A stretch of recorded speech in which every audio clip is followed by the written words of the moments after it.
আসসালামু আলাইকুম। দ্বিতীয় পর্বে দেখেছিলেন আশিকের জীবনের কাহিনী, নিজের কঠোর পরিশ্রম।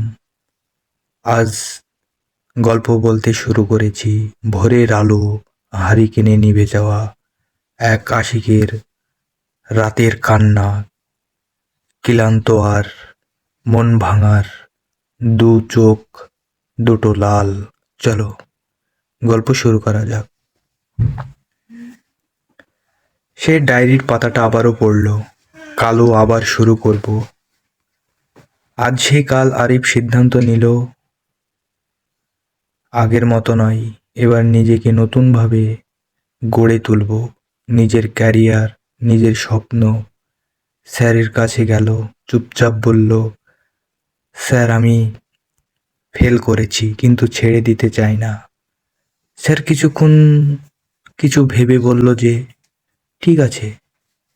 তাকিয়ে রইলেন, তারপর বললেন, ভালো, যারাই ফেল করে তারাই শেখে। আশিক কান্ত ওখানে দাঁড়িয়েই ছিল। সেই দিন থেকেই আশিকের রুটিন বদলে গেল। ভোরে উঠে রিভিশন। বন্ধুরা কেউ কেউ বলবে এত কষ্ট পরে কি হবে, একবার ফেল করেছে আবারও হবে। আরিফ আর উত্তর দিল না। সে বুঝে গিয়েছে কথা নয়, ফলেই জবাব দেবে। এক সন্ধ্যায় সে আগের সেই নোটিশ বোর্ডের সামনে দাঁড়ালো। ভয় ছিল কিন্তু তার মুখে একটা মুচকি হাসি ছিল। কিন্তু এবার ভেতরে একটা শক্ত পাথর শপথের মতন কাজ করতেছিল তার মস্তিষ্ক। তুই হেরেছিস কিন্তু শেষ হাসিনি।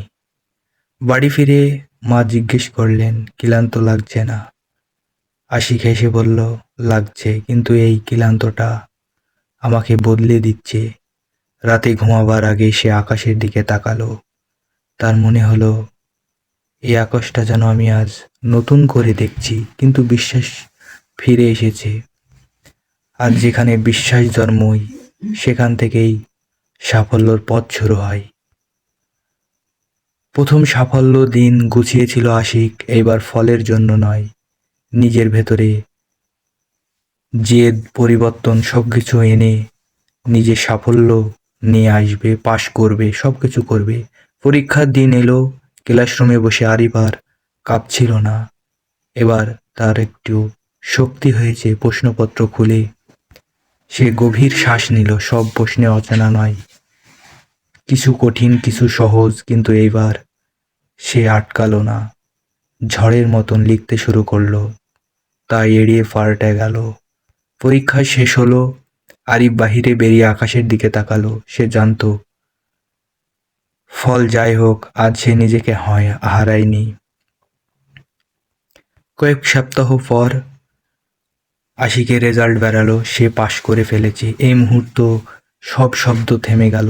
তার বুকের ভেতরটা যেন ঢেউ খেলতে আর এত খুশি হচ্ছিল যে চিৎকার করে বলতে চাচ্ছিল, বাবা আমি পেরেছি। নিজেকে বলল আমি পেরেছি। বাড়ি ফিরে মায়ের হাতে ফলের কাগজটা দিল। তখন তার মা জিজ্ঞেস করলো, কি হয়েছে, পাশ করেছি না ফেল করেছি? কিছুক্ষণ তাকিয়ে রইল আশিক। ভিজে উঠল তার।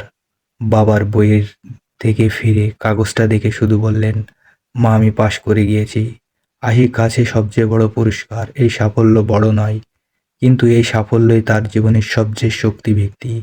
কারণ আজ সে জানে নিজের কঠোর পরিশ্রম কখনো মিথ্যা হয় না। সে পাশ করার পর খবরটা শুধু কাগজে লেখা শব্দ ছিল না, ওটা ছিল একটা মা বাবার, পরিবারের, আশিকের বাড়ির আলাদা আলো। খাবার খুব সাধারণত, কিন্তু মুখে তৃপ্তির হাসি। মা বাবার বলেছিল আর একটু নাও। আশিক বুঝতে পারছিল আরেকটু নিলে আমার বাবা মা খেতে পারবে না। ভালোবাসা। পরের দিন কলেজে গেল। অনেকক্ষণ চোখ বদলে গেছে। যারা একদিন হাসতো আজ তারা চুপ। তুই তো ফেল করেছিলি, এত তাড়াতাড়ি ঘুরে দাঁড়ালি কিভাবে? আশিক শান্ত গলায় উত্তর দিল, যে ফেল করে সে শেখে, হাল ছাড়েনি। সুপারভাইজার সেদিন ফোন করলেন, আপনারা তো শুনেছিলেন দ্বিতীয় পর্বে সুপারভাইজারের কাহিনী। শুনলাম পাশ করেছি, ভালো করেছি, একটা বাক্য, কিন্তু আশিকের কাছে সে ছিল স্বীকৃতি। স্যারে দাঁড়িয়ে সাইভারের সামনে বললেন, এই ছেলেটা খুব খুব প্রতিভা বা পরিশ্রম, কঠোর করে সে পাশ করেছে। আশিক মাথা নিচু করে দাঁড়িয়ে রইল, বরং তাকে আরও দায়িত্বশীল হতে হবে, কারণ তার মাকে সে রানীর মতো করে রাখবে। ছেলেটা ভালো করছে, বাবা কিছু বললে না, শুধু আশিকের কাঁধে হাত রেখে রাখলে। এই স্পর্শে আশিক বুঝে গেল আজ সে বাবাকে গর্বিত করতে পেরেছে। রাতে ঘুমাতে যাওয়া তার আগে আশিক জানালার ধারে দাঁড়ালো। আকাশের তারা আজ যেন কাছাকাছি নেমে এসেছে। সে একটু খুশি বোধ করছে। আজ আজ গর্ভের দিন, আগামীকাল কি হবে, আর বড় লড়াই অপেক্ষা করছে কি। নিজের কঠোর পরিশ্রম সমাপ্তি, সময় থেমে থাকে না, কারোর জীবন থেমে থাকে না। সবাই না একদিন একদিন কোনো কিছু করে, তার মানেই পথ খুলে গেলে কষ্ট কমে না, কিন্তু ভয় কমে গেছে। পরিবারের জন্য স্বপ্ন দেখে, কত কিছু দেখে। একটা ছেলে একদিনে, যে ছেলেটা চায়ের দোকানে কাজ করত, সাইড কাজ করত, সে আজ ইন্টার্নশিপের সুযোগ পেল। প্রথম দিনই অফিসে ঢুকে আশিক থমকে দাঁড়ালো, নিজেকে মনে করিয়ে দিল, এই জায়গাটা ভাগ্যই আসেনি, এই জায়গাটা বানানো হয়েছে আমার পরিশ্রম দিয়ে। মায়ের জন্য নতুন শাড়ি, সব কিছু কিনে নিয়ে ছোট বাক্সই করে আমি বাড়িয়ে গেলাম। বাড়ি ফিরে মায়ের হাতে দোলটা দিয়ে বললাম, মা এই নাও সেই তোমার দোল। আমি বলেছিলাম না এই দোলটা আমি তোমাকে কিনে এনে দেবো। তারপর চোখের জল ফেলে বললেন, এই দুলের দাম টাকা নয় বাবা। আশিক মাথা নিচু করলো। সে জানতো এই দুলের ভেতরে লুকিয়ে আছে সব রাত জাগা, কত কষ্ট, কত স্বপ্ন, সব ব্যর্থতা। সেই দিন রাতে সে পুরনো ডায়েরিটা খুলল। শেষ পাতায় লেখা ছিল, প্রতিভা আমাকে পরিচয় দেয়নি, পরিচয় দিয়েছে আমার কঠোর পরিশ্রম। আমি বড় কিছু হয়নি, কিন্তু আমি হাল ছাড়িনি।